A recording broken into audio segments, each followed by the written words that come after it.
Ito ang GMA Regional TV News. Mainit na balita mula sa Luzon, hatid ng GMA Regional TV.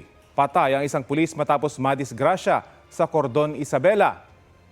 Chris, anong nangyari?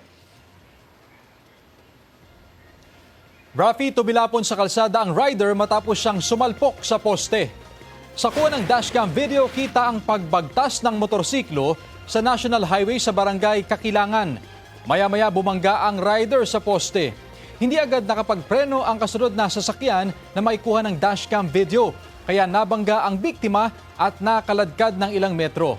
Dead on arrival sa ospital ang rider. Wala pang pahayag ang kaanak ng biktima, maging ang driver ng kasunod niyang sasakyan.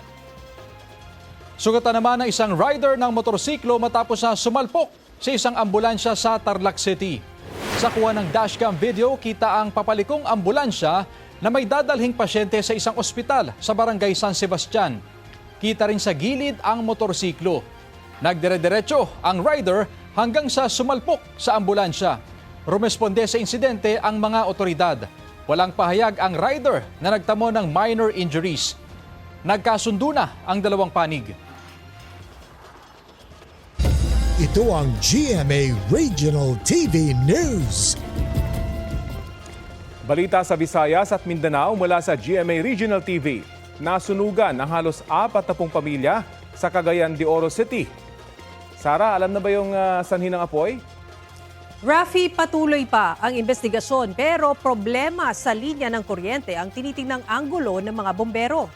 Mabilis kumalat ang apoy sa Sitio San Roque sa Barangay Lapasan dahil gawa sa light materials ang magkakadikit ng mga bahay roon. Ayon sa Lapasan Fire Station, nakaresponde sila agad pero nahirapan silang pumasok dahil sa masikip na daanan.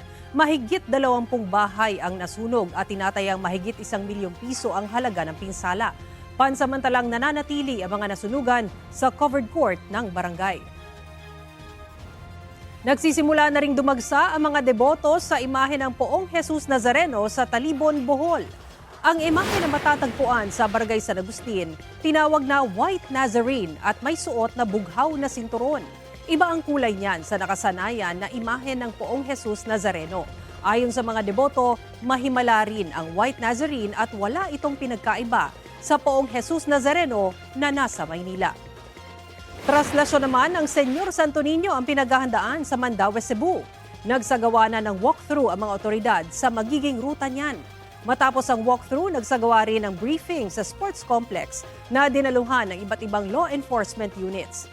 Mahigit 1,000 personnel ang ide-deploy sa Mandaue para matiyak ang seguridad sa pagdiriwang.